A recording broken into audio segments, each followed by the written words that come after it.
Welcome. I'd like to welcome everyone this evening and go ahead and get started. If you would, please stand with me for the Pledge of Allegiance, followed by a moment of silence.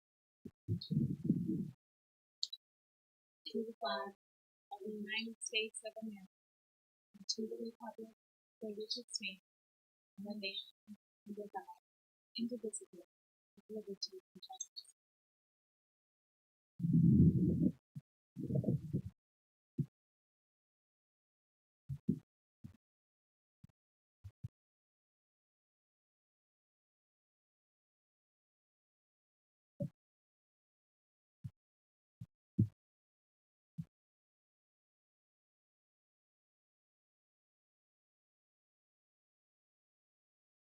Do I have a motion to accept or modify the agenda? I move to accept the agenda as presented. Is there a second? Sorry.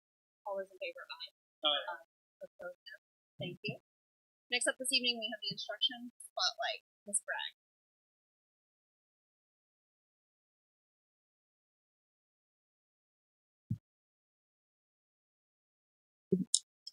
Good evening. Tonight's instructional spotlight will feature Mr. Stephen MacArthur, social studies teacher at Skyline High School, and a couple of his world geography students. They will be sharing how the transition from a traditional SOL test to a performance-based assessment model has created an opportunity for an engaging classroom experience that better reflects student mastery of the content, their ability to apply critical thinking skills and analytical skills in the product of the work that they produce. Mr. MacArthur will also share some of his experience serving as a mentor to new teachers, and he will be joined by Mr. Akey, a new world geography teacher at Warren County High School, who will speak about the impact of the mentoring program on his first year of teaching. So with that, I will turn it over to Mr. Lee, principal of Skyline High School.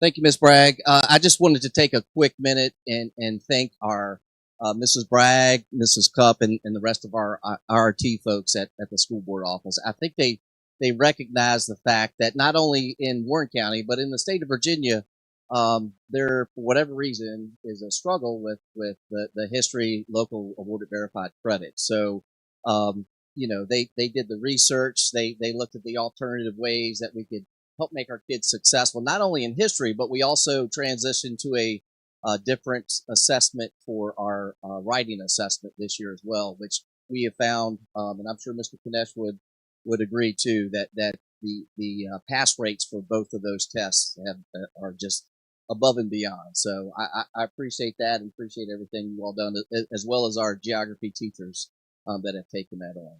So thank you. I'll turn it over to the teachers to come down next.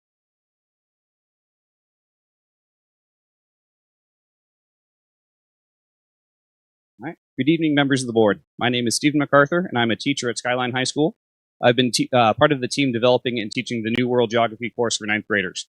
I'll be giving a brief overview of the LAVC process and how we've seen it positively impact our students. All right, so a brief overview. Basically, you have 3 essays throughout the semester instead of 1 SOL end-of-course assessment. Virginia provides the documents, but the teachers can alter or replace them as seen fit for our students. Virginia also provides the formative and summative questions that students use to analyze and annotate their documents. Students earn locally verified credit based on either demonstrating proficiency or improvement based on 1 through 4 rubric. All right, we're going to go through the process, how to prepare for the documents, how to prepare for your essay, and then Ms. Bragg.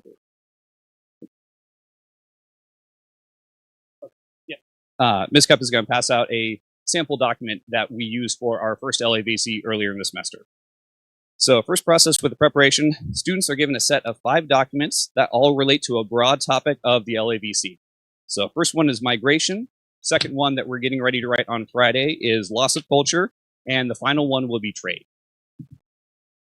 So each of these documents that you're receiving, this is one that they received.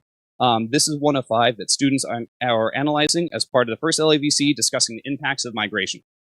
All right, so the first step, you are going to preview the topics for their class and discuss where have you seen them in the course content before. So this would be through all the different the different regions, different units that we've studied.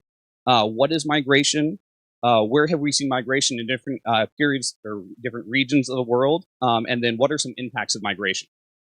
And then step 2, we're going to examine and simplify the formative question. So we need to understand exactly what the question is before we can look to how to answer it. So if you would please take a moment to read the formative question on the back of the document, should be about halfway through. And if you could please discuss with the board member next to you how you can restate it or simplify that formative question. I don't know if you have a writing utensil with you, but there's some space there for you can resimplify that question. Make sure you really truly understand what that question is asking.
In about a minute or so, do we have a volunteer who'd like to simplify that question for us and share what exactly we would be looking through this document with?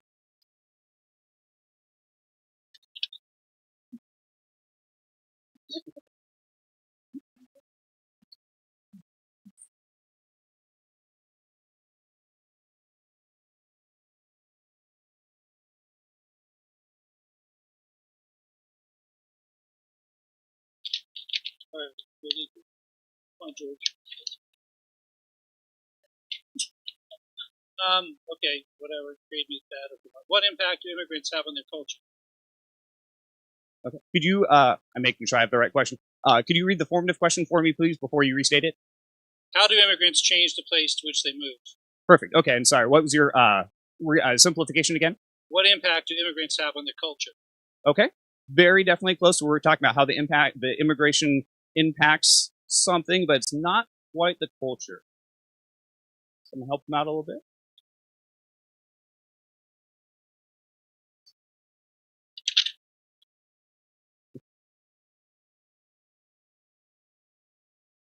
Can we phone a ninth grade geography student? Putting Isaiah on the spot. So, end of the formative question. What was immigration impacting? Was it the place? Yeah. So we're looking at basically how does immigration change the place that migrants are going to move to? So we're looking at the impact on the place. For this one, we also had the formative question. The other one was asking what was the impact on the migrants themselves. So we're looking at change of on the people that are migrating, as well as the place to where they're moving to. All right, so now that we know what we're looking for, we would be looking through the documents. Unfortunately, we don't have time for you guys to go through it today. I would suggest and kind of challenge you guys, maybe for fun, go and read through it and see what you can find as far as how that document shows how migration has changed the places to where people move. But generally with our students, once we know what the question is, we are going to analyze the document looking for how the document answers that question. Because we're looking for an evidence-based answer, not just something we talked about in class, but what the document actually shows. So we start as a class, and especially beginning of the semester, it's something where it's very, very new to all the students, and we're making sure that, hey, we're doing this as a group. We'll do a lot of like partners, groups, and then kind of walking through this as a class. We're going to progress from group to individual skills as we get more practice throughout the semester. All the geography teachers have witnessed a lot of increase in the amount of student ability over the semester. The first time, it's rough. Kids are really unsure what to do. And then by the second, third time, they know exactly what to do. They don't even really need us in front of the classroom guiding them. But it's really good to see how they progress in that skill, because it's something that is definitely a skill that they need. And we also do 2 or 3 of these essays that are not the state essays, so just getting lots of practice on these. All right, so we are going to review the documents. One of the big things about these, there's not just one answer. There's not one correct answer. There are multiple possibilities with each of these documents. The big thing is students have to explain why what they selected answered the question. So it's not, hey, did you find that one nugget of information?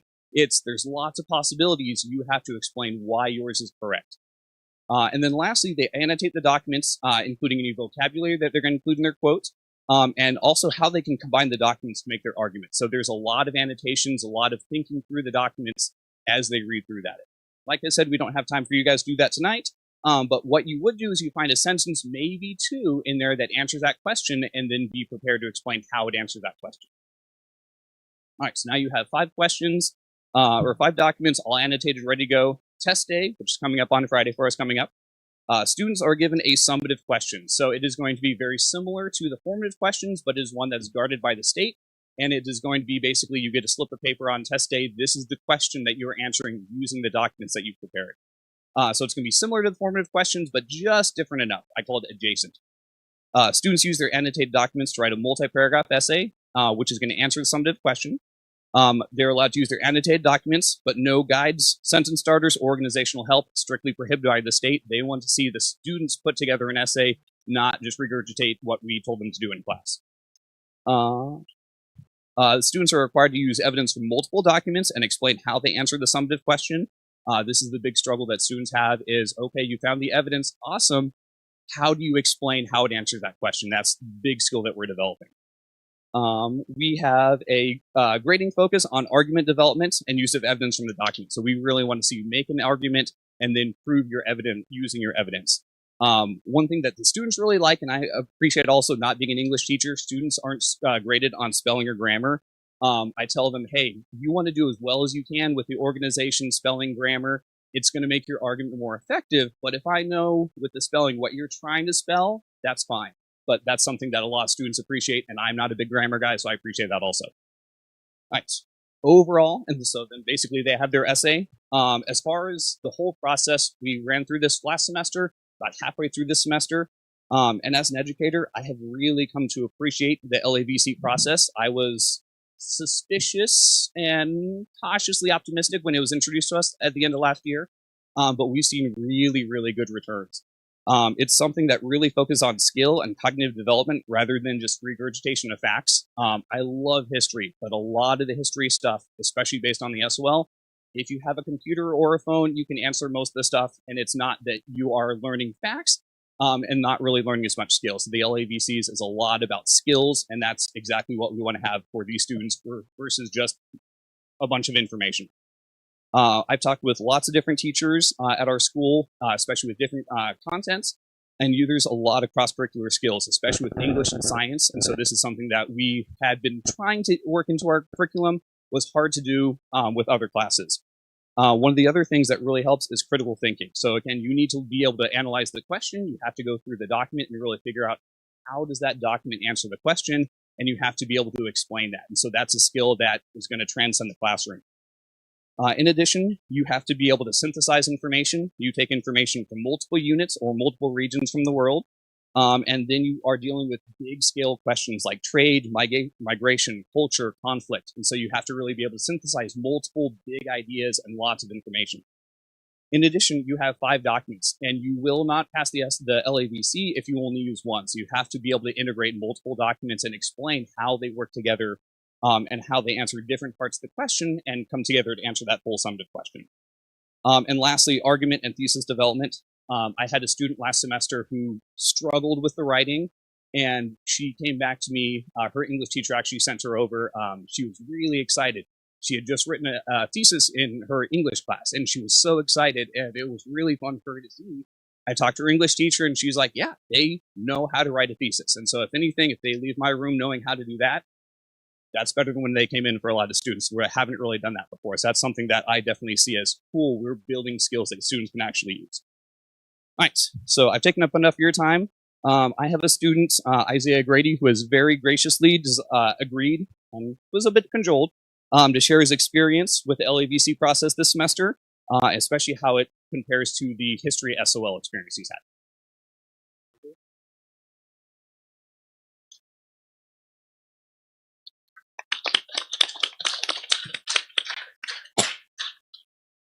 with the LAVC, we were able to write our own notes and knew exactly what the test would be about. While on the SOL, we couldn't have any notes and we had no clue what to prepare for because the questions were random. For the LAVC, we learned about the topics the week before, making the information still fresh. Whereas on the SOL, it's a bunch of random stuff we learned throughout the year.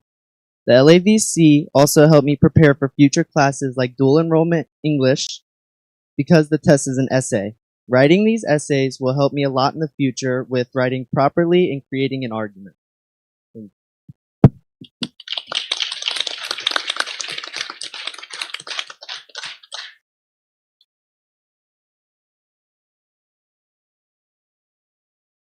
Good evening. I'm Hope Petty, the Teacher Support Coordinator, and I'm here tonight to talk about our TREC program and how Stephen MacArthur has supported some of our new teachers in world geography. So through our TREC mentoring and induction program, we have 11 school-based induction coaches supporting 39 year one teachers. Over the past couple of years, we were starting to see a turnover in certain departments such as secondary science, secondary art, elementary art, preschool, history, and library. In response, each of these disciplines were assigned content-based induction coaches to support novice teachers in navigating their curriculum, changes such as the LAVC in world geography, and other examples that may be unique to their discipline. First piloted with the CTE teachers 2 years ago, we noticed that 7 out of the 8 CTE teachers are still with us today. Therefore, we emulated this practice with the disciplines previously mentioned, and here with us today is Mr. Jason Akey, world geography teacher at Warren County High School, who will discuss his experience and the support he received from Stephen MacArthur, who serves as our world geography content-based induction coach. Thank you. So Stephen MacArthur has been a big help with me, and our other first-year teacher, who's also at Warren County High School, in dealing with the new LAVCs. It's been new for all of us this year, and we continue to meet every month since August. August. I have to look back. It's been a long day. And we've been revamping it every time we meet. Every time we see something new, we see how students are reacting. You know, I saw your guys' faces looking at those documents for the first time. It was the same as my freshman beginning of each semester. And we just revamp it. First semester was a little bit rough because we weren't knowing what to expect.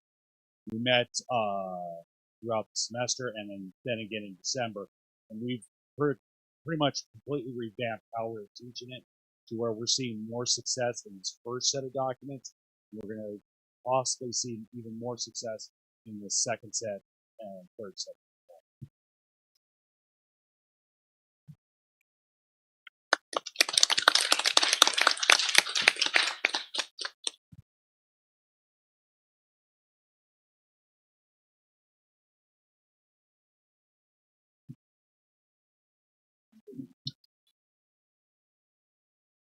In not having to participate too much in that. Next up, we have community participation. Is there anyone who would like to speak this evening? Did anyone sign up?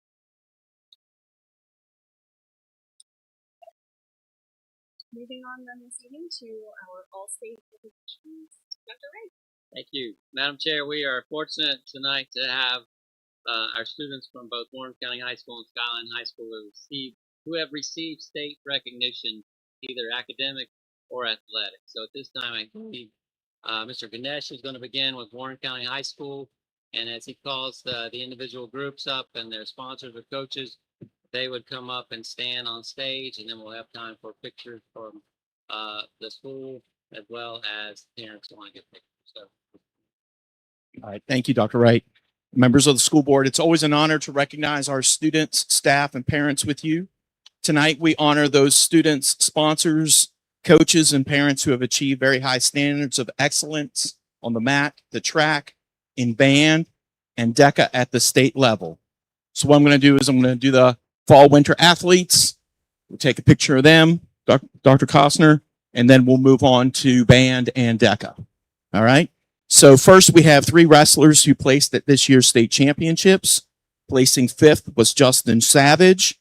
Placing third were Gavin Hetrick and Joseph Savage. Their coaches are Mr. Stokes and Mr. Hunger. And next we have Blaze Scooby, who was named All-State in the 55-meter hurdles at the state indoor track meet. His coaches are Mr. Tanner, Miss Henneth, and Miss Ezel. We do have a home track meet tonight, so Blaze is over there running the hurdles over at Warren County High School. So those were our fall and winter All-State athletes.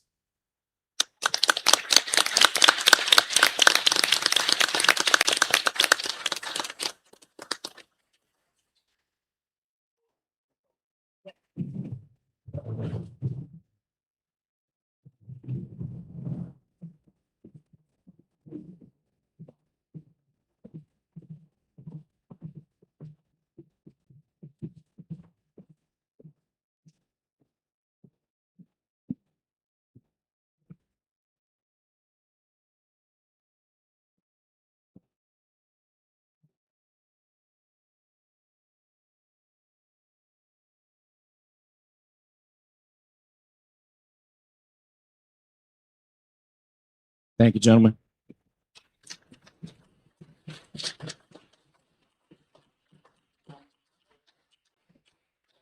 All right.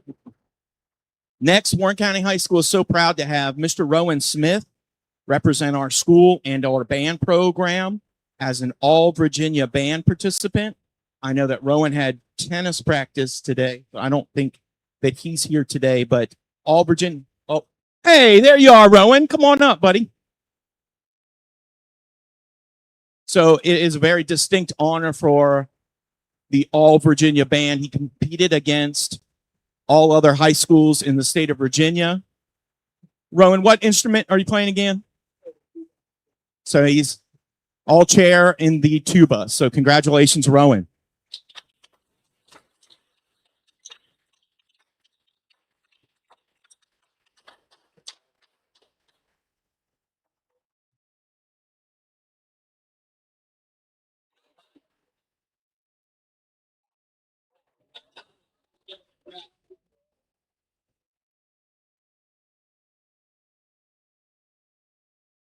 Thank you, Rowan.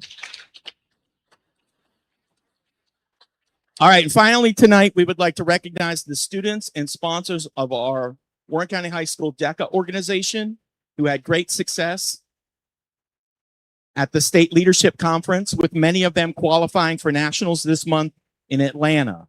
So we had 49 students who competed at the State Leadership Conference, and 4 additionally attend a Leadership Academy. We also had 2 candidates for the Virginia DECA state officer positions. We had 13 students placed in the top 10, 23 students who qualified for the national conference in Atlanta. So first place in virtual business challenge, personal finance, was Nathaniel Greenwell.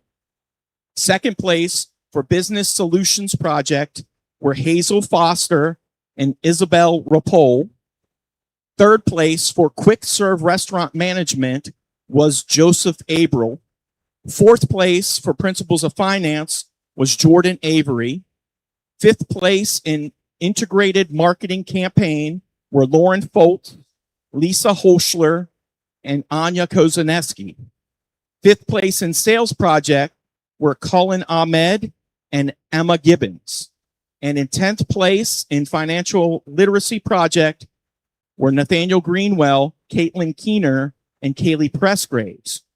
The Warren County High School chapter of DECA was also recognized as a top performing chapter for the 9th consecutive year. Sue Lawrence, owner of White Picket Fences and Key Move Properties, was recognized as a friend of Virginia DECA. 3 school-based enterprises were recognizing for earning gold certification. The DECA Tailgaters, which had Alexa Bradley and Allie Musel, were the student managers. Wildcats Corner, where Arlie Lamas Sanchez and Jared Navarrete were the student managers.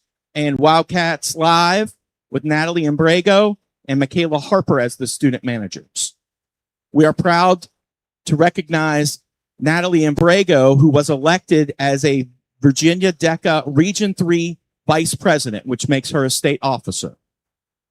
And chapter advisors Rick Gardner and Heidi Rutz each received an Outstanding Advisor Award. Congratulations to the WCHS DECA crew.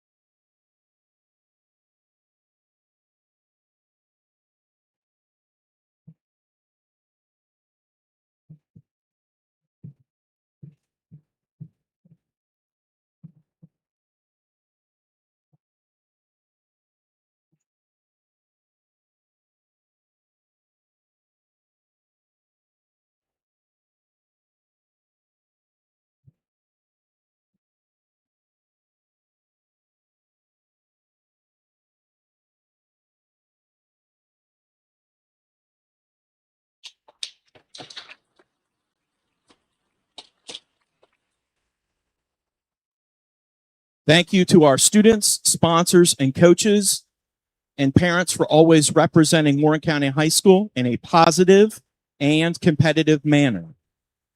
Thank you all for being such great members of our school community. At this time, if there's any parents from Skyline High School or Warren County High School, please stand to be recognized.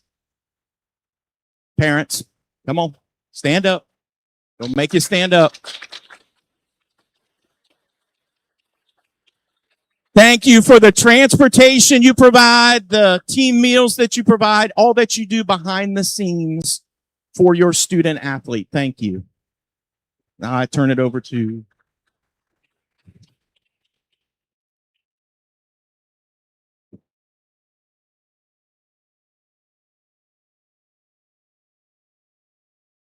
Good evening, members of the board. My name is Brianna McHugh. I'm the sponsor for speech at Skyline. So we have VHSL like athletics, and we also have VHSL academics. At Skyline we have speech, which got renamed last year, so you might know it as forensics. I always kind of put it as speech and forensics. So we have. I just want to give a little bit of an update about speech because I always kind of recruit. Speech challenges students to compete with their logic, their creativity, and most importantly, their voice. We have 10 categories. 2 are called limited prep events. Those called extemporaneous, where a student has to research current events and like save those articles, like bring a USB to the competition, draw a question. They get 30 minutes to prepare an answer to that question with evidence-based evidence from those articles. And then they get 7 minutes and literally a note card to come in and speak their answer to that question. So I'm really hoping like lots of geography kids will come on and join speech.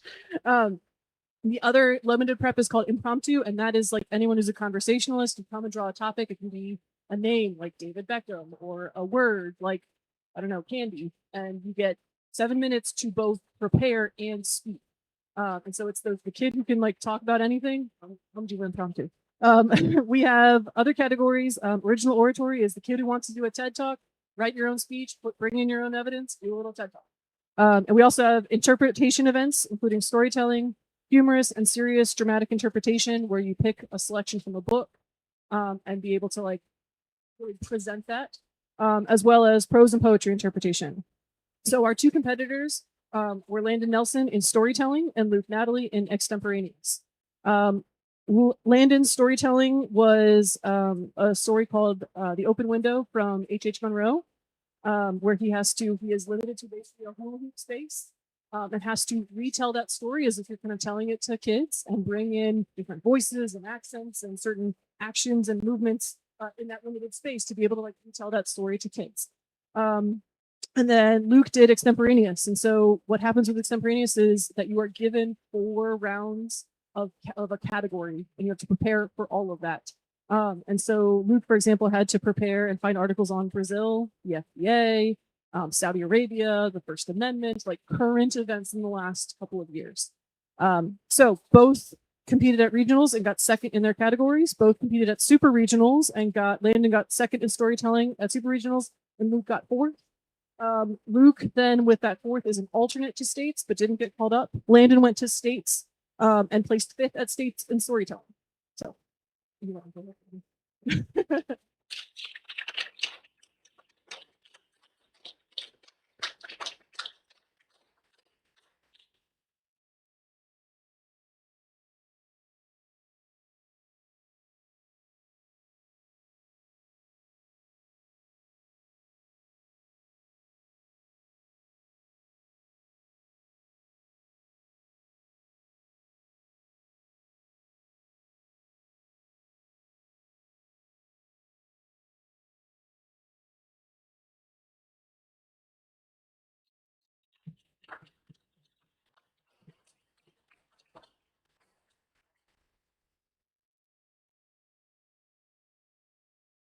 Good evening, members of the board.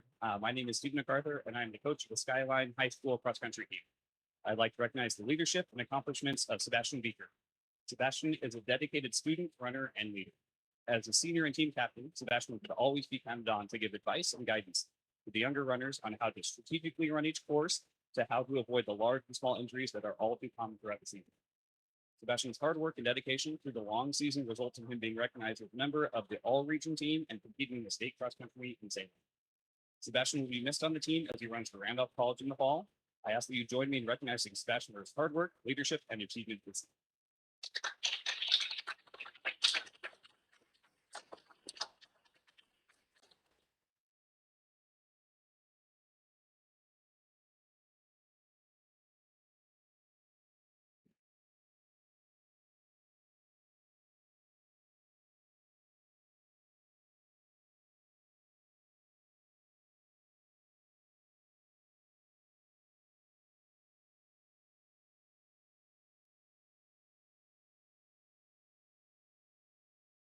Good evening. Good evening. I am Dick Allison, indoor track, or winter track, I should say, but definitely what it is. Winter track coach. We had two athletes who made the state competition this year, which is difficult because our region, I think, has four of the best teams in the state in our region, but they were able to make it. For the girls in the 55 hurdles, Janaea Maldonado was qualified for state meet, and the boys 55-meter hurdles. Grady Kramer was also a qualifier at the state level. They're both seniors and both have had outstanding careers and can hopefully continue their traveler's career in the springtime as we go in the spring track. Congratulations to both of them. Thank you.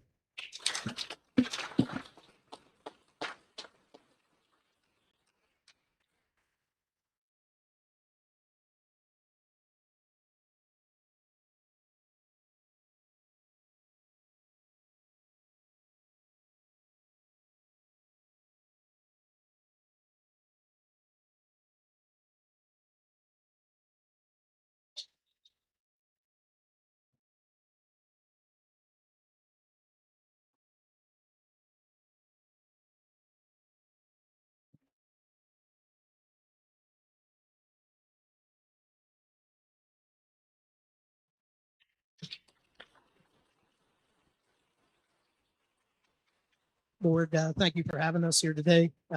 Here to represent Skyline Wrestling.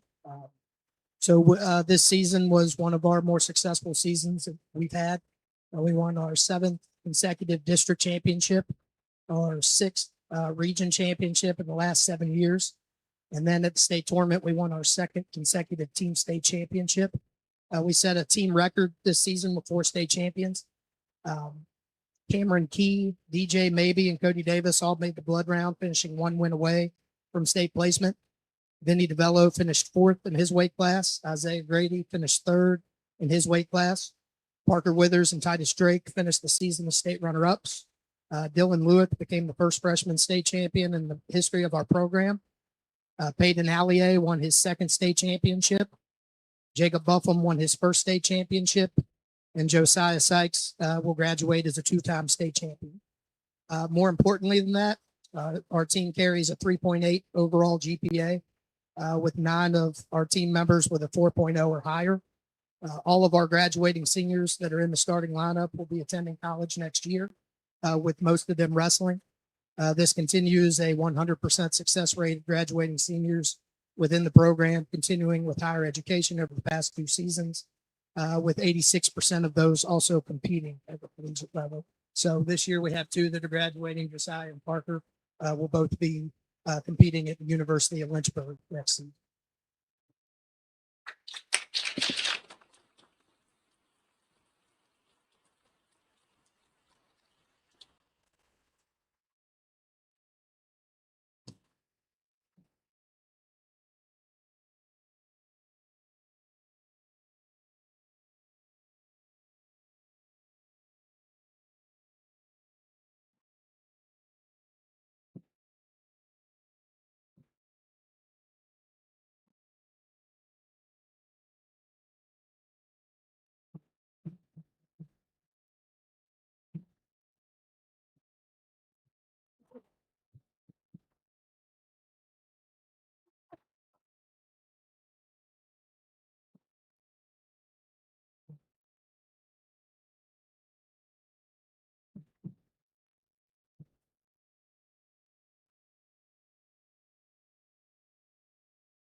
Good evening, board member. I am Harold Chun. I am the varsity boys basketball coach here at Skyline High School. And we had a very successful season this year. We won the district and we won the region, and we competed at the state level. I had a few players that made all area Northern Virginia daily. Andre Ford and Cam Kearns were first team. Deshaun Haley was second team.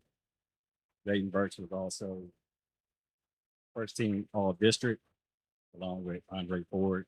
Cam Kearns was second team all district. All region, Andre Ford was the regional player of the year, and Dayton Burks was on first team. And then Andre Ford was also on first team all state. So we're looking to, try to get that. Dayton's only a junior, so he's coming back next year, and hopefully he's state player of the year. So thank you.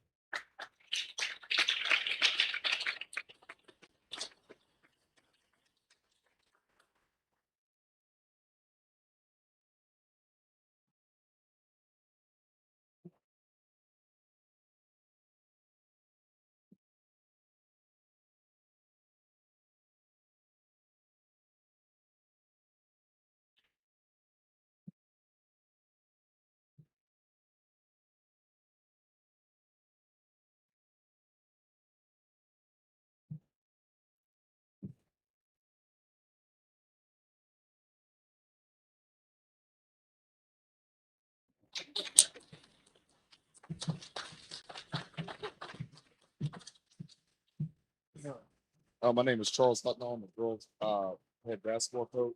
I'm my first one to give glory to God for our season. Every person, and it was a tremendous season.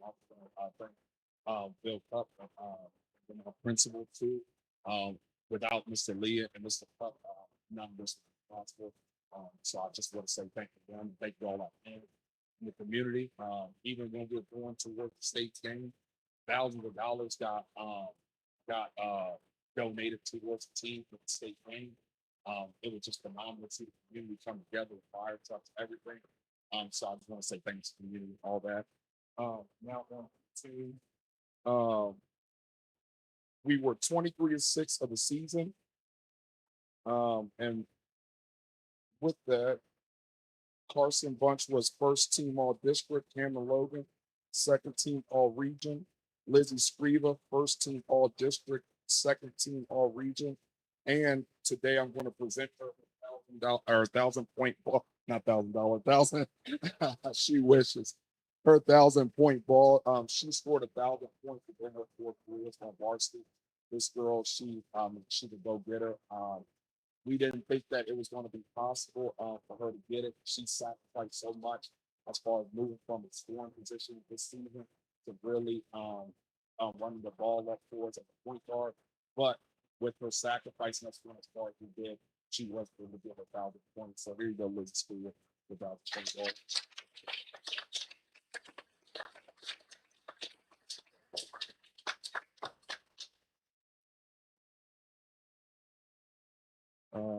And also, she's continuing her education at BMU. Very proud of her for that. That's the biggest accomplishment I've moving for college. So we're very excited to see her on continue to play basketball at the collegiate level. Talia Van de Groot, she was co-player of the year in the district. First team all district, first team all region, second team all state, and then she has option to play basketball in college if she would like to pursue it. And then now Camilla Diamond. She was co-player of the year for the district with Talia DeGroot. That was the first time ever that 2 girls from one team has ever been player of the year.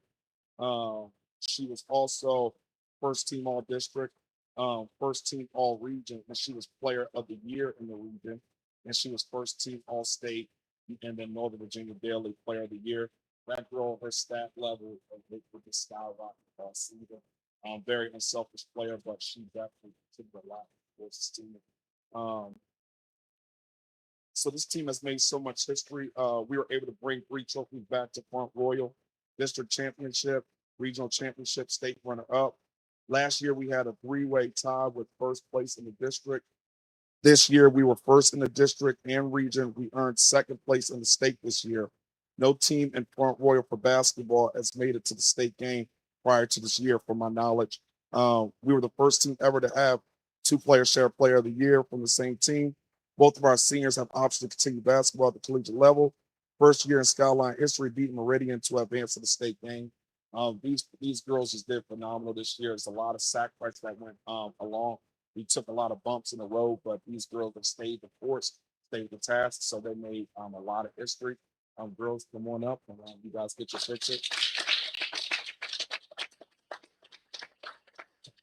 But we also want to present the school board with the medal for our state second. We take pride in getting second place. We of course we wanted to get first, but it was a blessing and privilege to just be on that big stage. And so we don't take nothing from it, but we do want to present you guys a medal too for our state game. There you go, guys.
Just give a minute for everyone to leave, but that was amazing. And as everyone's leaving, we just want to thank them for coming this evening.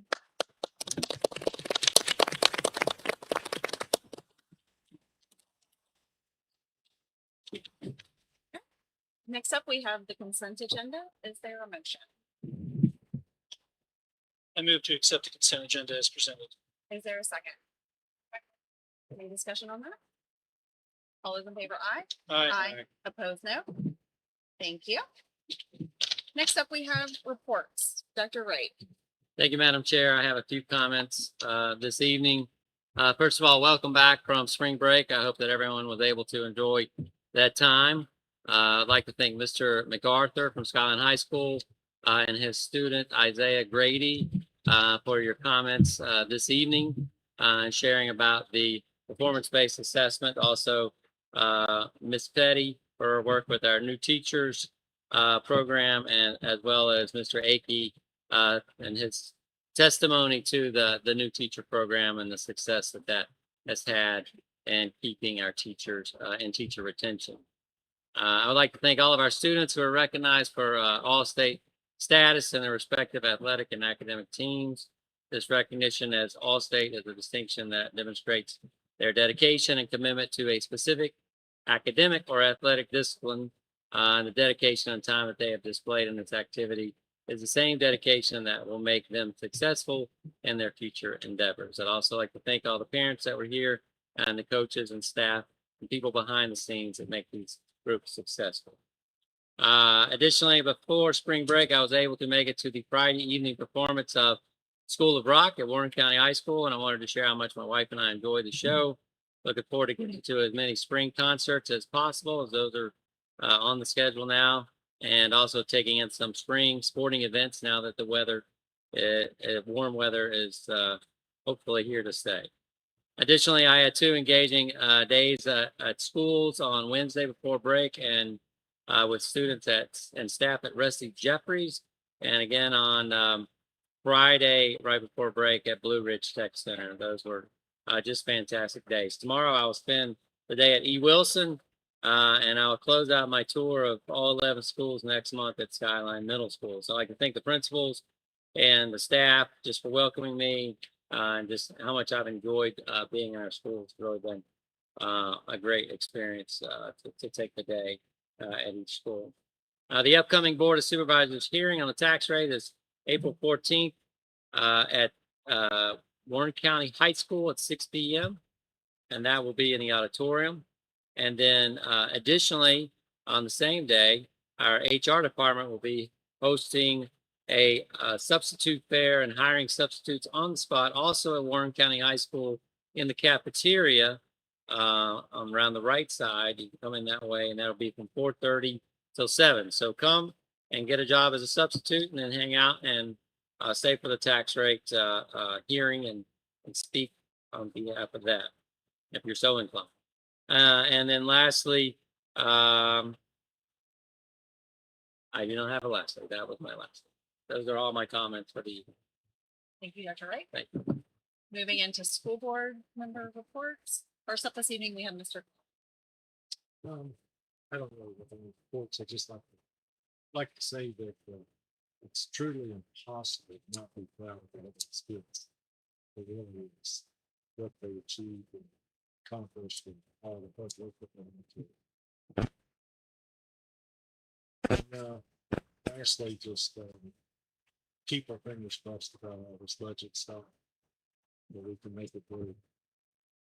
It's just, we seem to always be maybe one day that'll change. That's all. Thank you. Ms. Salem. I just wanted to say how nice it was to be able to shake my hand with so many accomplished students this evening.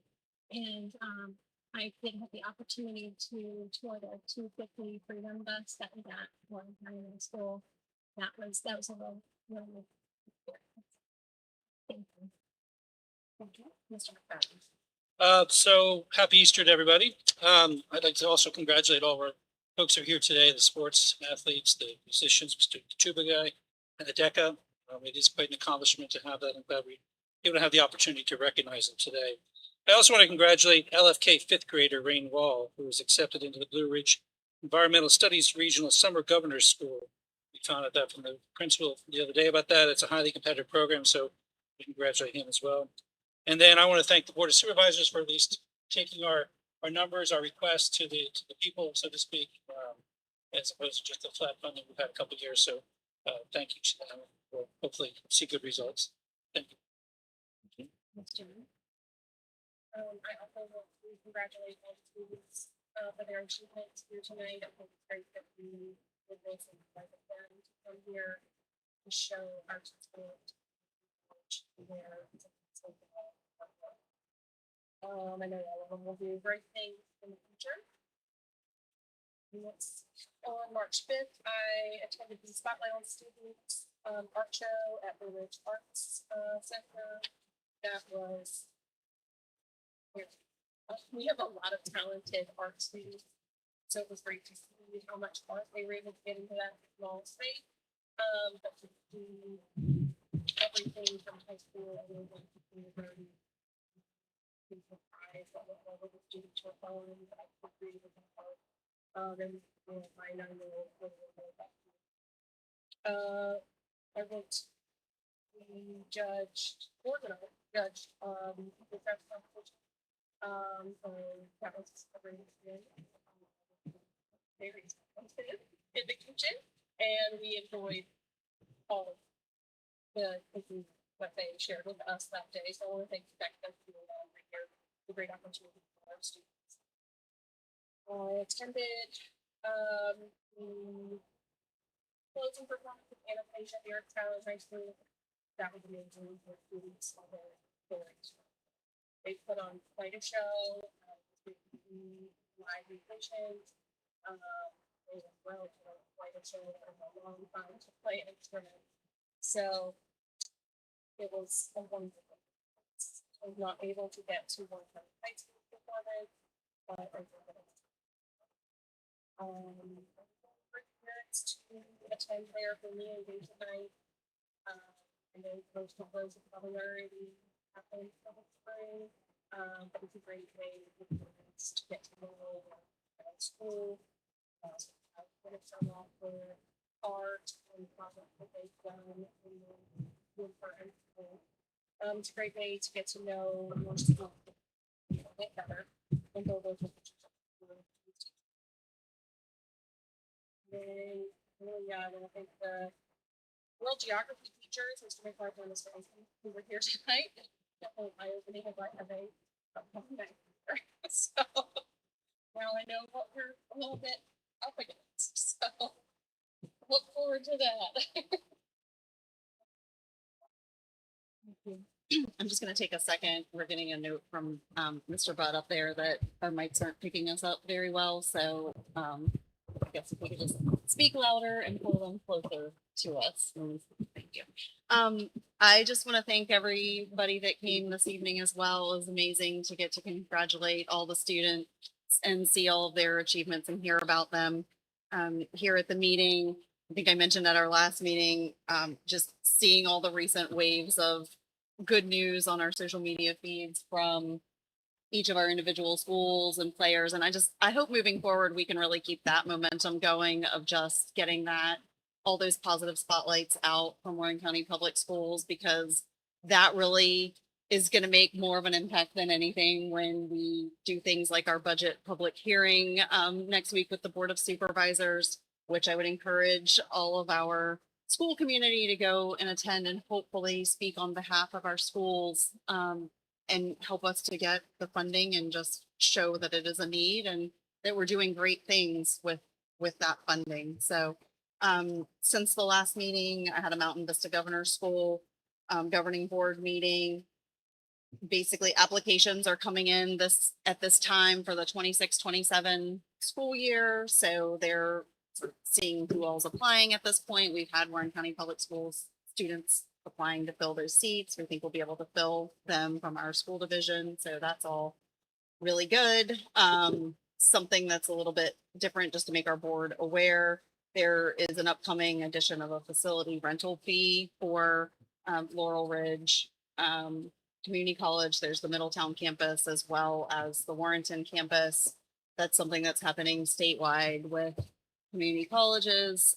It's been negotiated down this year to a $75,000 rental fee. That does not change our school budget. It is something that is coming out of the governor's school contingency fund. So we're waiting at the state level to hear if there's anything different for the next year, but that's for the upcoming school year. Reporting that to you all to make you aware. And that is all I have for this evening. Move into our action agenda. First up, we're going to have the item to reschedule our May 20th, 2026 meeting, since that is Skyline High School's graduation night. Figure lots of people won't be at our meeting that night.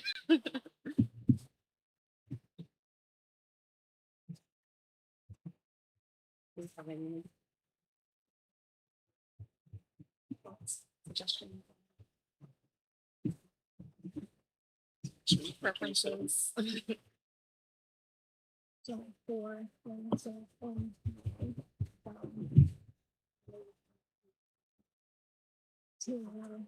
big.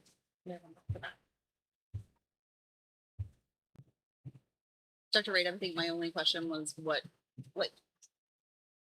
we can set it tonight, or do we want to wait and see what's going on with the budget? Because sometimes during this time of year, we end up having to add sort of an extra meeting depending on what's happening with the budget. So do you want us to go ahead and set it for the Wednesday after Memorial Day, or do you want us to like just hold tight for a little bit? It's possible we would have another meeting, but you're looking at moving it back from the 20th to the 3rd. Is that right? Well, we already have one. It would be the 27th because we already have one on June 3rd. Oh. So unless we look for another night that same week. moving it from the 20th to just to a week later. What you're thinking? We would have one back to back, so we're just, I guess, asking the value of. I think you can cancel the meeting if you want. I know there's a lot going on during those 2 weeks. So if you want to cancel it, then the next meeting then would be June 3rd, June the 3rd. scheduled meeting. But you would cancel the 20th. We would have a meeting on the 6th. May We would have it the 6th, and then we wouldn't have another one until the 3rd if we did that. But otherwise, we'll end up back to back weeks. I think we're okay with that. I think with we have the contingency with hiring teachers that I can approve those. So that would be the biggest thing is hiring. And if there's any staff that would need to be, we would just wait. It's not teacher. So, We want to get a motion on that. I move that the school board cancels the May 20th, 2026 meeting. Is there a second? Second. Any discussion on that?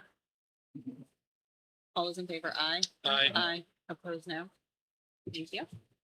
Next up this evening, we have the MOU review, and this is the carryover from the last meeting, the work session that we had with the Board of Supervisors. We all discussed this over at Diversified Minds, and we left it with the Board of Supervisors that we would basically send it to our attorney, get the MOUs sort of cleaned up and ready for our board tonight. And then once we've discussed them, voted on them one way or the other, then we'll pass them to the Board of Supervisors for their consideration. Questions, motions? I thought they were well written and made sense by reading them. So I was grateful for the lawyers to chime in on them and add some context and some historical background, which is great.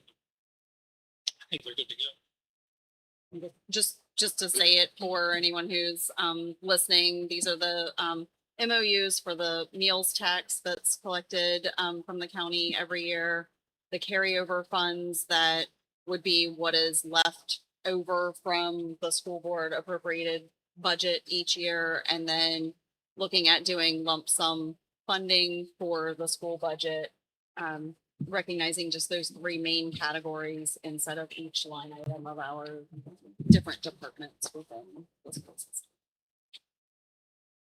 Is there a motion? I move that the meals tax MOU, carryover funds MOU, and lump sum funding MOU be approved as presented. Is there a second? Any discussion on that? All those in favor, aye. Aye. Aye. Opposed, no. Thank you. Next up this evening, we have the 26-27 Special Education Annual Plan. Ms. Sperling.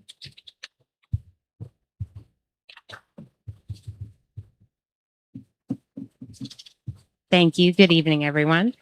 So you should have a printed copy of the Special Education Annual Plan presentation in front of you. And if anyone is listening or watching at home, there should be the same attachment that is linked in Board Docs. So the Special Education Annual Plan is an application for federal grant funding. It's a component of the overall responsibility of the Virginia Department of Education to ensure compliant local implementation of IDEA, the Individuals with Disabilities Education Act of 2004. The division's annual December 1 child count of students with disabilities impacts our award amount, and funding is contingent upon final approval and awarded amounts. The VDOE may require us to later adjust our budget amounts based on those final awards. And that flow through funding originates with the federal government, flows through the Virginia Department of Education, and then to us as the local education agency, which you'll hear referred to as the LEA. So we are the local education agency, or LEA. Upon approval by the school board, which I will be seeking your approval this evening, you will grant the superintendent authority to sign and certify that our annual plan meets quite a few criteria and signs it that there are assurances in place. Some of those assurances include that we as Warren County Public Schools will provide a free appropriate public education, or FAPE. You'll hear that acronym quite a bit in special education. That we will maintain individualized education programs. Those are IEPs. And we will educate students with disabilities alongside their peers without disabilities to the maximum extent appropriate. And that we will develop policies and procedures that are designed to prevent over-identification, under-identification, or disproportionate representation by race and ethnicity of students with disabilities. So just for some background information, the next several slides have information about our local enrollment in Warren County Public Schools and our specific data on students with disabilities. So the next slide that talks about enrollment and eligibility, the dark blue line is the total, actually I think it's a burgundy line now. It is the total number of students enrolled in Warren County Public Schools, and I have data all the way back from 2019, 2020 until the present year. And then the bottom line represents the percentage of our total population who are students with disabilities. You can see it has remained pretty steady around 13%. It has risen to 14% this school year. The next slide talks about data from our this year's December 1, 2025 student count. We have a total of 684 students with disabilities. This does represent a 30 student increase from last year's December 1 count. And that figure is further disaggregated by the unduplicated primary disability categories. And what that means is some students may have a primary and a secondary and sometimes even a tertiary disability category, meaning they can be eligible under multiple disability categories, but this represents unduplicated information. And you can see here that our top three highest represented disability categories within Warren County Public Schools are other health impairment, autism, and specific learning disability. The next several slides show bar graphs of really breaking that down even further and looking at trends by disability category over the last 5 years in our December 1 count. So you can see that first slide with our top 3 represented disabilities. All 3 of those categories, we have seen an increase in the last several years in other health impairment, autism, and specific learning disability. We've also seen an increase in students with an intellectual disability, developmental delay. We've remained pretty steady for students with a hearing impairment and multiple disabilities and orthopedic impairment. And though that the last slide that shows the hearing impaired, multiple disabilities, orthopedic impairment, vision impairment, and traumatic brain injury, those are what's called low incidence disabilities, meaning that they occur at a less frequent amount in our student population. But these are the students that are represented by these categories require some extremely specialized supports, which you'll see represented in our staffing.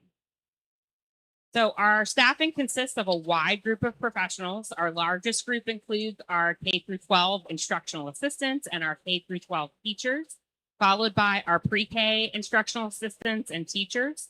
And you'll notice that our related services professionals make up a small group, but they serve a wide variety of students across the division as determined by the individual student's IEP. What I want to call your attention to is our contracted staff. This does reflect a significant increase in required contracted staff to conduct specialized evaluations and provide very specialized IEP services. And this has increased from 5 to 14 contracted staff from last year to this year based on individual student needs, which does have a fiscal impact on our budget.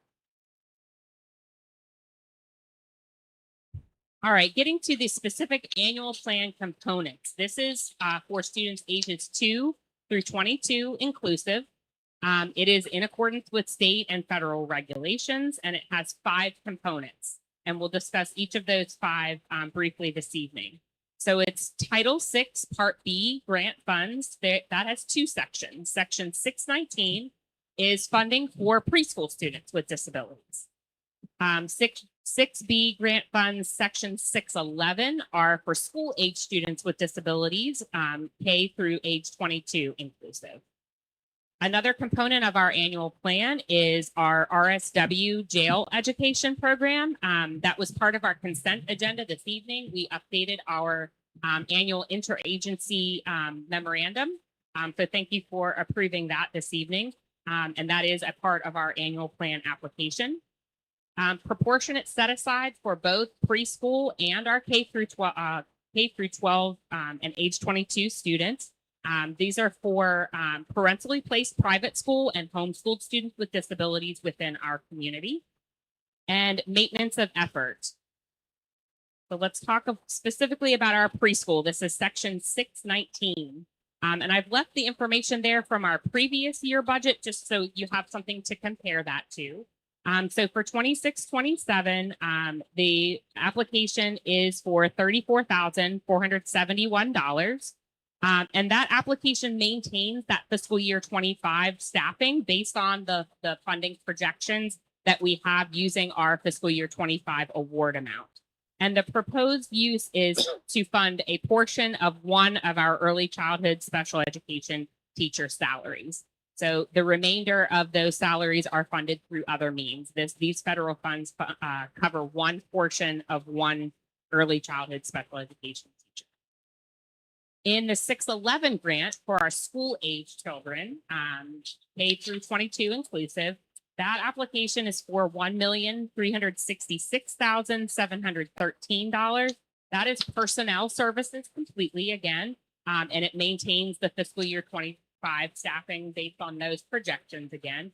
And the proposed use that covers the salaries of 21 special education teachers.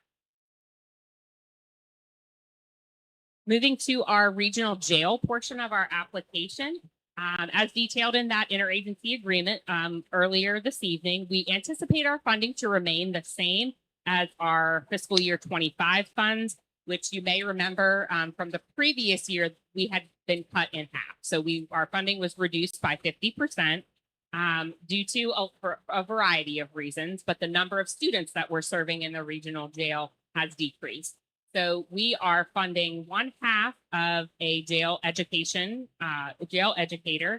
and personnel benefits, instructional materials and equipment, and travel coming to $69,971. We have that person part-time at RSW, and then that teacher also supports students at our non-traditional education program at Diversified Minds, helping collaborate with the gen ed teachers there on specially designed instruction for students with disabilities in that non-traditional way. And then proportionate set aside. So this is a share calculation that is the amount that every LEA must spend during the grant period on the provision of special education and related services on students identified within our community who, with a disability who are parentally placed at a private school or are homeschooled.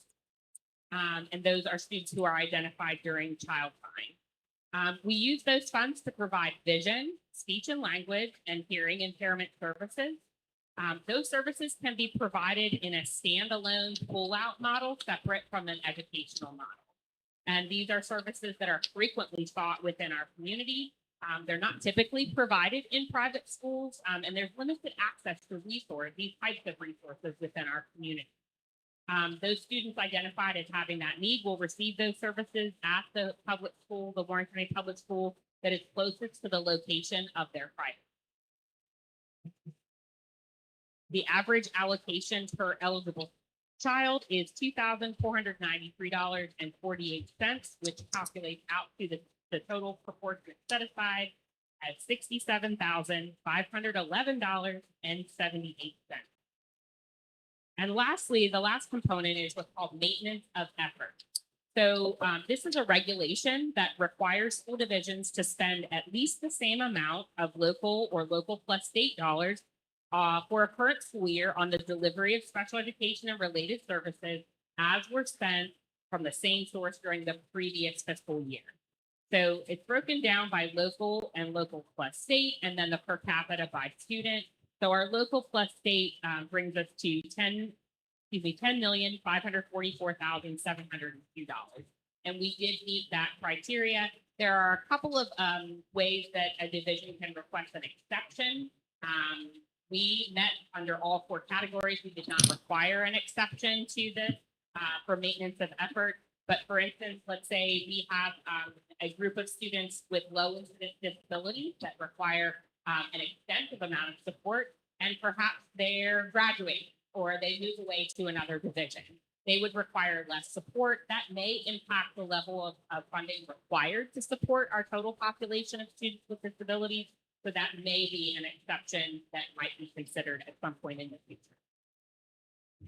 And lastly, our annual plan application represents a total, including all of these components together, of $1,538,666.78. The disbursement of those federal funds appropriate for special education is contingent upon the approval of our annual plan by our local school board. And tonight I am asking for your consideration and approval of this annual plan. And that you give Dr. Wright consent, give him the authority to sign that so that I can submit that to the VDO. Just a brief timeline. I am required to share this annual plan on an annual basis with our SEAC, which is our Special Education Advisory Council. We did share that on Monday, March 23rd, and I've allowed time for them to provide input. We had a great discussion about our annual plan. Was able to answer some questions to some of our members and made revisions. And then this evening, I'm requesting your approval, and it is due to be submitted to the VDOE no later than May 8th. And lastly, this evening, I've shared a resource with each of you. You have a book that is called The School Board Members Guide to Special Education. It is a new resource to us. It's published by the Council for Exceptional Children. We recognize that your role as board members, you're asked to make thoughtful decisions and have input on things that impact students, all of the students in our community, including students with disabilities. And we recognize that it can be very complex with lots of legal requirements tied to ensuring that we're providing a free and appropriate public education. And we hope that this is a supportive resource offering a clear and concise overview of concepts and responsibilities in special education that will help you feel informed and able to offer input and advice to community members who may seek out guidance from each of you. As always, we're available to team and partner with you if you encounter a situation or if you have a particular question regarding special education in general or a specific case or a parental concern. We are happy to invite conversation and partner with you on it. And answer any questions about the annual plan. Any questions from this room? I just want to say it was a very good presentation. Thank you. Thank you, sir. Going down to my understanding. Is there a motion? I move that the 2026-2027 special education annual plan, which includes any application for federal funding, in the amount of $1,432,000,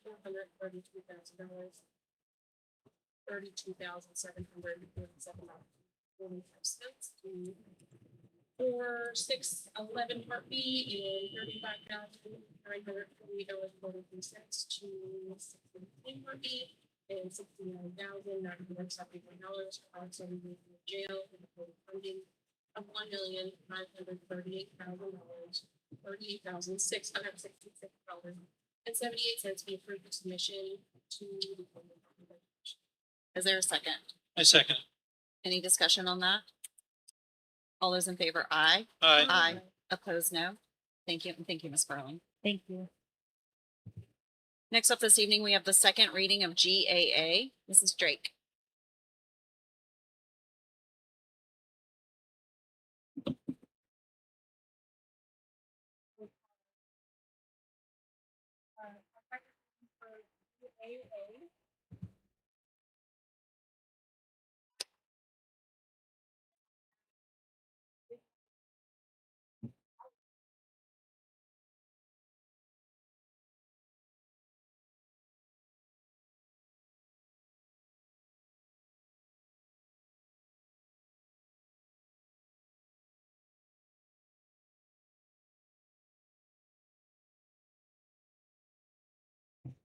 Any questions from Ms. Drake?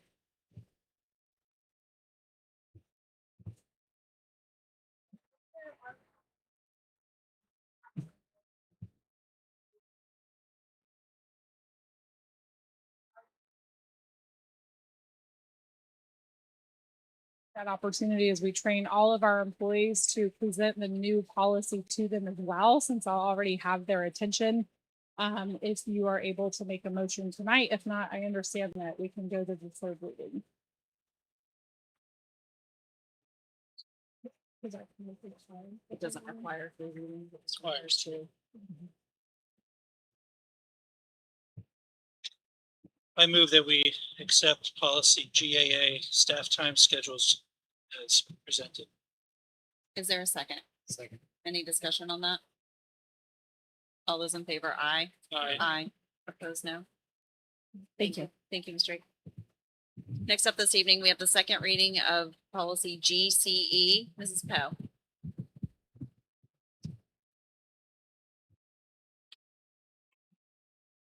Good evening. This is the second reading for the policy GCE. The first reading was of this policy was presented by Ms. Drake at the March 18th school board meeting. Again, this was to propose updates to reflect Warren County Public Schools to bring the transition of the managing substitutes staffing services in-house.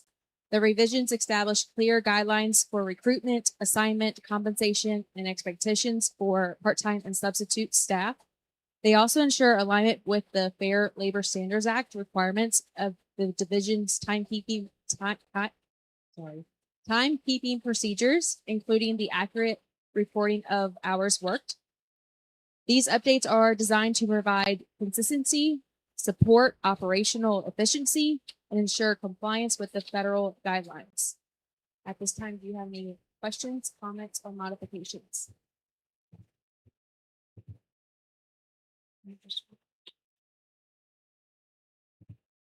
Since there is none, I would like to propose consideration for a vote this evening, as we are hosting our first substitute hiring event, as Dr. Wright did present on April 14th. Additional information on that event is available through our website and also on Facebook. And we are welcoming all of the public to come out and see us. So at this time, if you would like to go ahead and approve, I would appreciate that consideration. I move that we, school board, accept GCE policy. Is there a second? Any discussion on that? All those in favor, aye. Aye. Opposed, no. Thank you. Thank you, Ms. Poe. And good luck with your event next week. All right, next up, we have approval of employee bonus certification. Dr. Wright. Thank you, Madam Chair. I'm going to ask Mr. Ballantyne to come forward just to share a little bit as he walks down. The General Assembly has approved a one-time bonus for our SOQ funded positions, and which does present a little bit of a problem because, as you know, many of our employees are not SOQ positions. So I appreciate Mr. Ballantyne looking at the rules and guidelines of the opportunity and sort of will explain the possibility of doing this upon your approval. So I'll leave it to Mr. Ballantyne. Good evening. As Dr. Wright mentioned, the Virginia General Assembly, Chapter 7 of their 2026 Acts authorized $117.6 million from the general fund in this current fiscal year. The school divisions for the state share of a bonus payment to instructional and support positions. The state payment for school divisions is based on the state share of a $1,500 bonus to all SOQ funded instructional and support personnel. VDOE will make this payment to divisions that certify they will participate no later than June 1st of this year. School divisions must certify that with their use of the funds for the bonus payment to staff using the provided certification. We must do that by May 1st of this year to qualify for this bonus. I'll back up here a minute, and when we use the phrase the state share of a $1,500 bonus to SOQ funded instructional and support positions. As Dr. Wright mentioned, that we have more than the state funded. The state has never funded at a level that is required to support a school as far as the number of positions. However, I believe just about every category of employee is included in this. So it would apply to all our employee groups.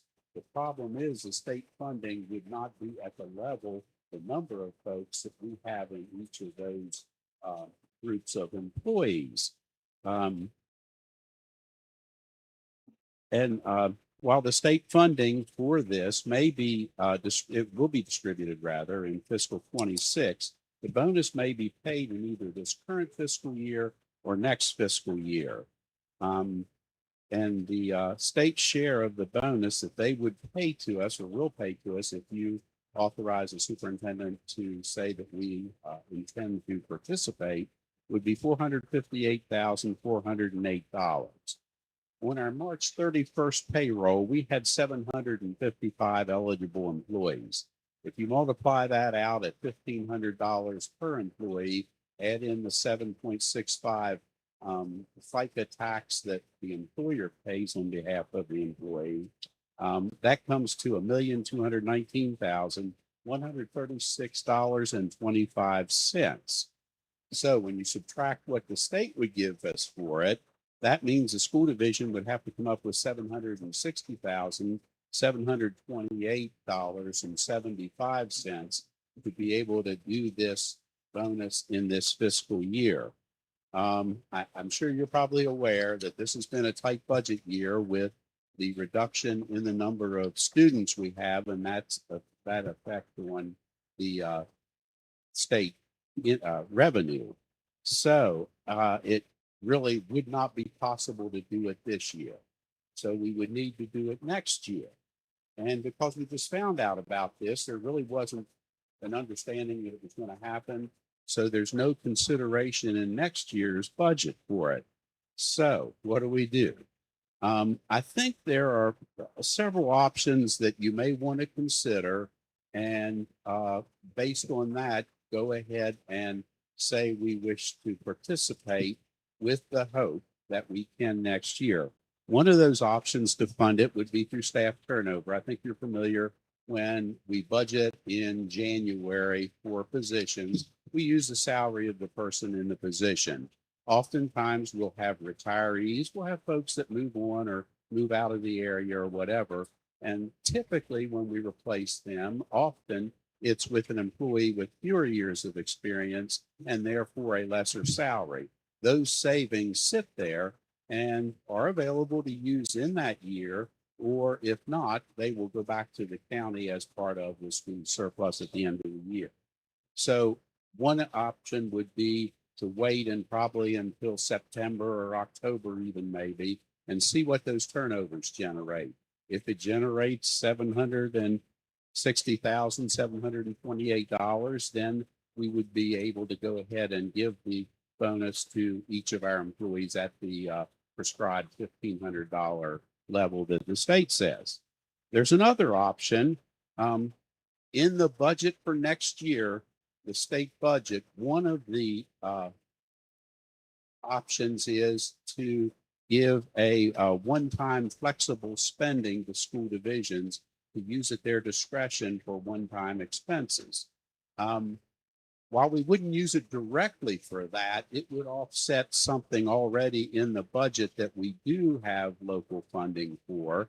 And right now, that's just over 1.6 million the way it's presented right now. And again, we don't have a approved state budget for next year. So this is all, hypothetical. If this comes through, then we would have that. And we have, if you'll recall, in our budget for next year, earmarked 1.2 million of that flexible one-time spending for our capital improvement budget. So that budget's also dependent upon hopefully this money coming through.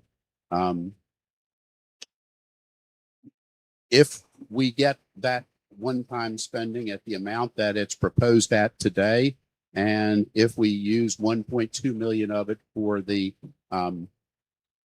capital improvement plan, then we have 420,000 to put towards the 760,000 that we would require locally to be able to execute this.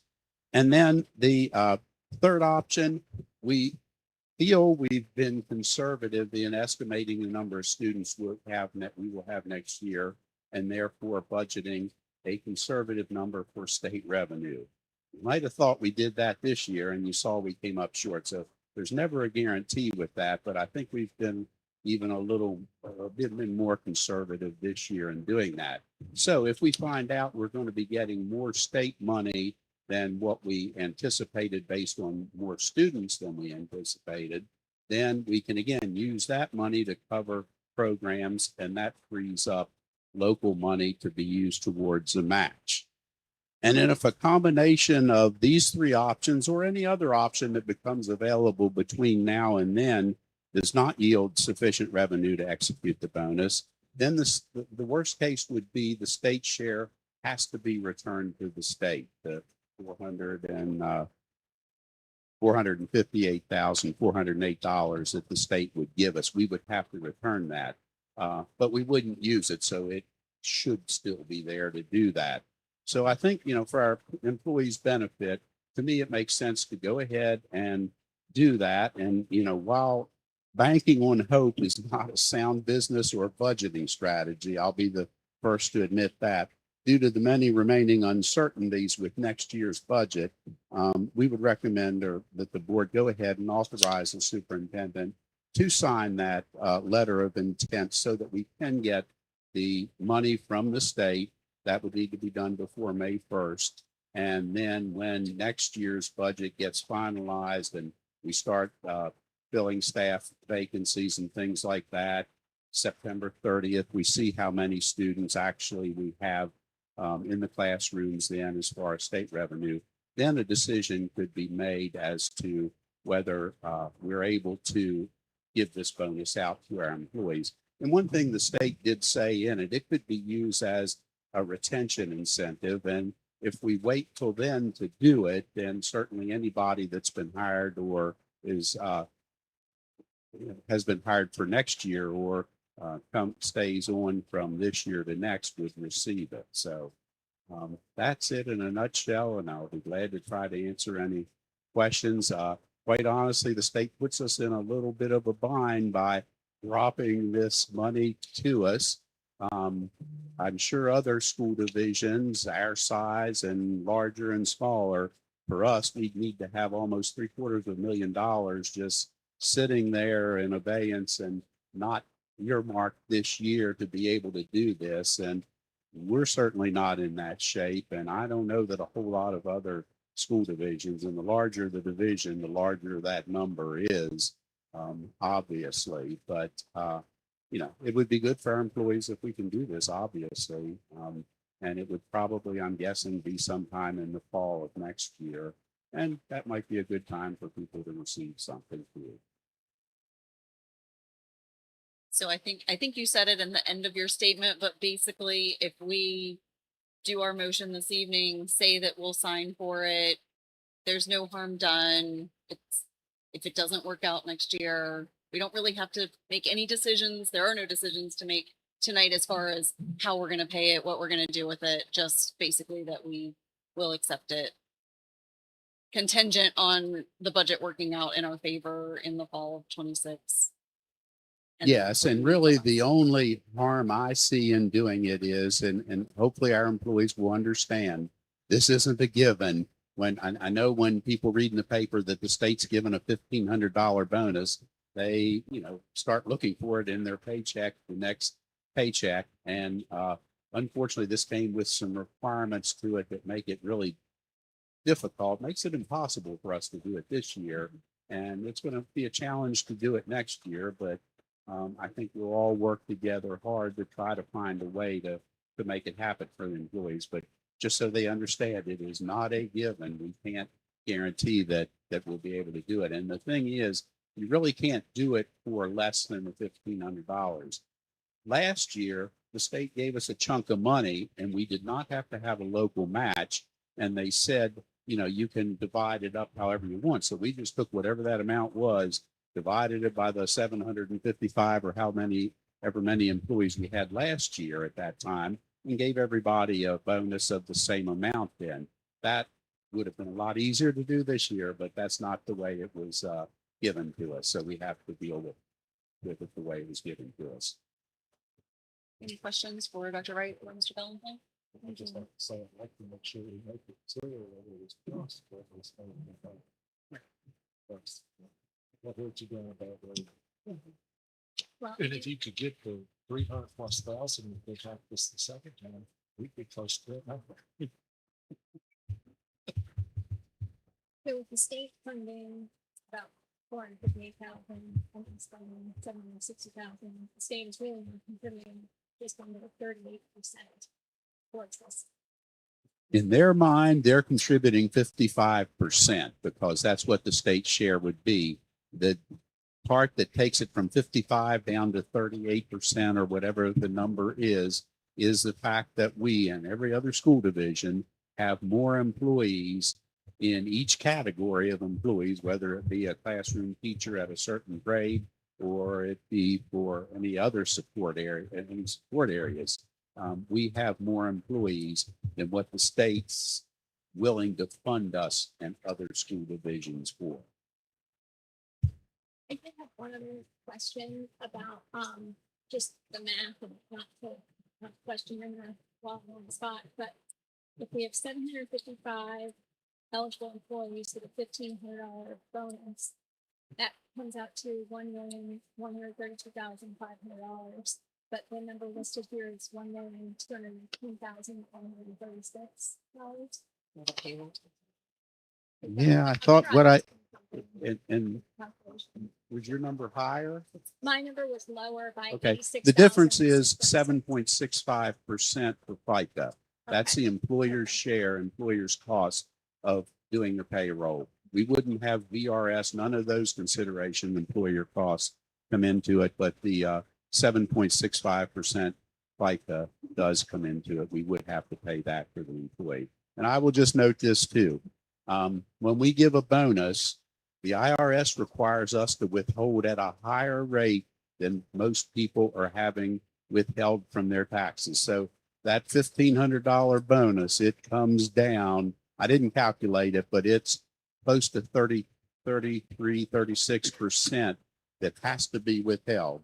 Now, the only good thing about that is that money does go into the person's withholding account with the IRS. And at the end of the year, it will either come back to them or it'll reduce what they owe depending on their tax situation. But yeah, when you hear $1,500 and you think, wow, that's good, I can spend it on this. And then you get the check and it's $900 or $1,100. It's like, yikes. But that's something by law we have to do. We've gotten angry emails about that. Unfortunately, it's not. I have a question for you about, so you have the three options of how we could pay for it if it all works out. Well, if we agree to this today saying, well, we'd like it to happen, do we get the choice to how it's going to work out, or is that an internal decision once the year rolls around? It's the how it's going to be spent? Ultimately, the board would have the choice. We would look at those options. And quite honestly, if another option becomes available, if something happens during the budget year that we find we're going to receive funds somewhere that we didn't anticipate, or expense somehow unexpectedly gets reduced, which it probably won't. But if we find another source, we would bring that. And I'm guessing it may be a combination of several different ones, but before we could do anything, we would have to come to the board and get your approval to do it. And certainly part of that approval would include how it would be funded. Any additional questions? Is there a motion? I move that the superintendent be authorized to sign the FY 2026 SOQ position bonus payment certification form indicating Warren County Public Schools intent to distribute the bonus in fiscal year 2027. Is there a second? Any discussion on that? All those in favor, aye. Aye. Aye. Opposed, no.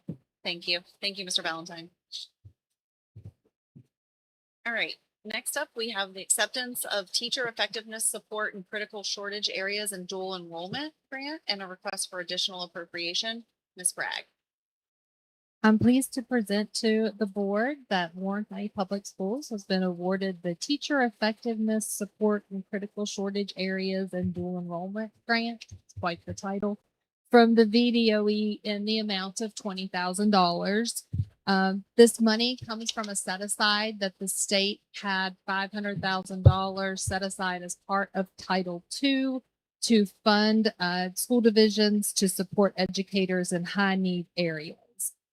We will be using this competitive grant funding to pay for tuition and coursework that will be required to have 2 high school history teachers certified to teach the dual enrollment government class. Dual enrollment government is the only class that we do not offer in-house in the division towards the UCGS certificate through Laurel Ridge. So if we can get a government teacher eligible to teach the dual enrollment, then we'll be able to offer the full UCGS in-house. Also, with this money, funding will be used to cover the cost of praxis preparation courses, materials, and the test fees that are associated with full teacher licensure in the critical shortage areas. And just to give you a quick example, the critical shortage areas, the state puts out a list of the top 10 each school year.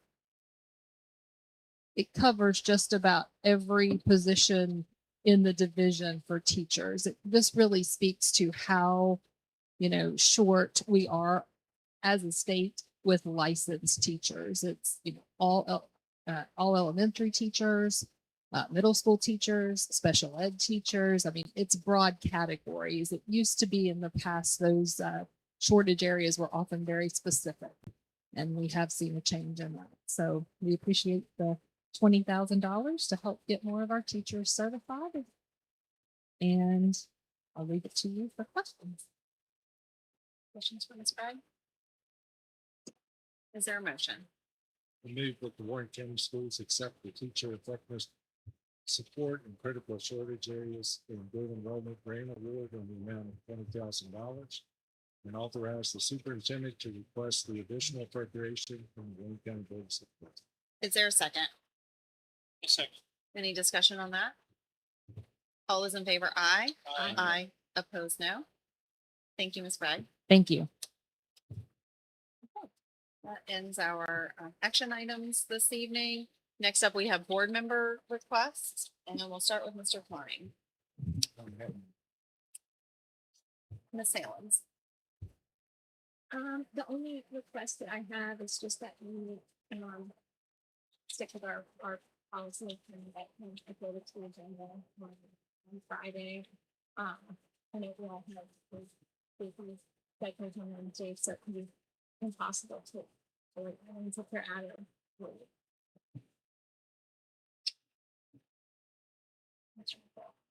I agree with Ms. Salins that we were in a system of that. It's good to have it on the Friday afternoon by 5 p.m. So,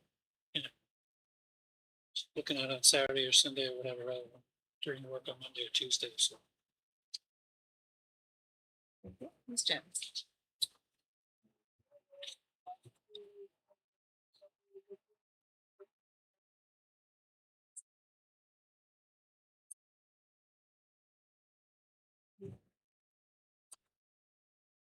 I think you can figure out some things. A little extra. Wait, fair now. Okay. I don't have any requests, but I wrote that down and I will get back to the phone. Okay, Ms. Salins, could you read us into the session, please? This motion is made that this open public meeting of the Warren County School Board become a closed meeting pursuant to Virginia Code Section 2.2-3711. The school board desires to discuss the following matter in closed meeting. Section 2.2-3711A1. Discussion, consideration, or reviews with prospective candidates for employment, assignment, appointment, promotion, performance, demotion, salaries, disciplining, or resignation of employees of the school board, specifically the superintendent's evaluation, the personnel report, and personnel report. Is there a second? I second it. Ms. Stelzel, could you do roll call, please? Mr. Klein, Aye. Ms. Jones, Mr. McFadden, Aye. Ms. Salins, Madam Chair. Thank you.